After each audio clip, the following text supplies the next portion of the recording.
The medical bay of the Celestial Harmony hummed with the soft blue glow of Calrathian healing pods. Dr. Zelnara, chief medical officer of the interstellar research vessel, had seen countless species in her 3 decades of service. Her 4 eyes had witnessed biology in forms that would shatter lesser minds, but nothing had prepared her for humans.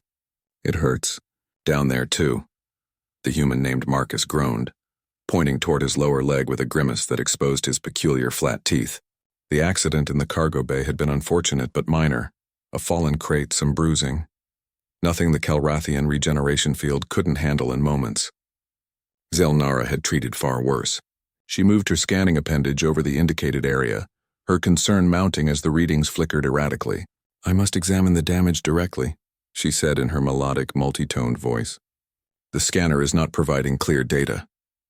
Marcus nodded, his face contorted in what Zelnara had learned to recognize as pain. She had studied the human medical files extensively since their species had joined the Galactic Council 3 cycles ago. But theoretical knowledge and practical application were vastly different things. She reached down and carefully pulled back the torn fabric of his clothing to reveal the injury beneath, and froze. Her primary and secondary hearts both stuttered.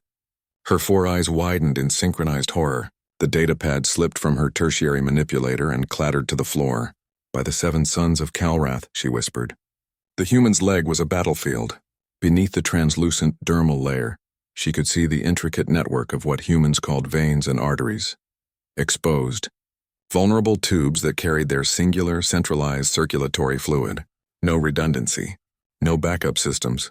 Just these fragile channels, any one of which could rupture and cause catastrophic failure. But that wasn't what had stolen her breath. The bone. She could see the bone. Not protected beneath armor plating. Not encased in a flexible cartilage shell. Not surrounded by the dense mineral foam that every sensible species had evolved. Just a hard, brittle stick of calcium. Wrapped in nothing but soft tissue and skin. "Is it bad?"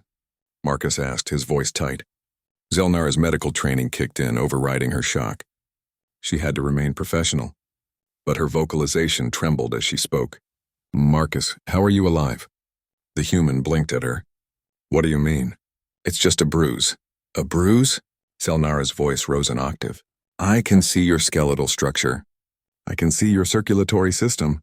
There are only millimeters of protection between your vital systems and total structural failure." She stepped back, her head spinning. In her entire career, she had never encountered such biological recklessness. The humans had passed all the standard medical evaluations. They had been cleared for service aboard council vessels. But clearly no one had truly understood what they were looking at. Marcus tried to sit up. "Doc, you're freaking me out a bit here. Remain still," Zelnara commanded, her training reasserting itself. She retrieved her datapad with shaking manipulators and began scanning more thoroughly, expanding her search to his entire body. The results made her nauseous everywhere. Everywhere she looked, the same terrifying vulnerability. His entire skeletal system was this rigid, breakable material. His organs, soft, unarmored organs, sat in a cavity protected by nothing but a cage of those same fragile bones. His brain, the seat of his consciousness, was contained in a thin shell of bone that she could probably crack with her weakest manipulator. "How do you survive childhood?" she asked, genuine wonder mixing with her horror. "How does your species exist beyond a single generation?" Marcus actually laughed. The sound startled her. "We're pretty tough, actually," he said. "Humans have been around for a few 100,000 years. We survived ice ages, predators, plagues, wars. This?" He gestured to his leg. "This is nothing. I've broken bones before. They heal." "Broken?" Zelnara felt faint. "You have survived structural fractures?" "Well, yeah. Broke my arm when I was 10, playing football. Broke 3 ribs in a shuttle accident. Fractured my collarbone in basic training." He said it so casually, as if describing what he'd eaten for breakfast. Zelnara pulled up the human medical files on her datapad, scrolling through them with frantic speed. There it was, buried in the appendices that she had foolishly only skimmed. Humans routinely survived fractures, lacerations that would expose internal systems, impacts that would liquefy most species, and blood loss that would kill a Calrathian 3 times over. They called it resilience. She called it madness. "Your pain tolerance," she said slowly. "The files mention it's unusually high, but I assumed that was a cultural adaptation, not a biological necessity." Marcus shrugged.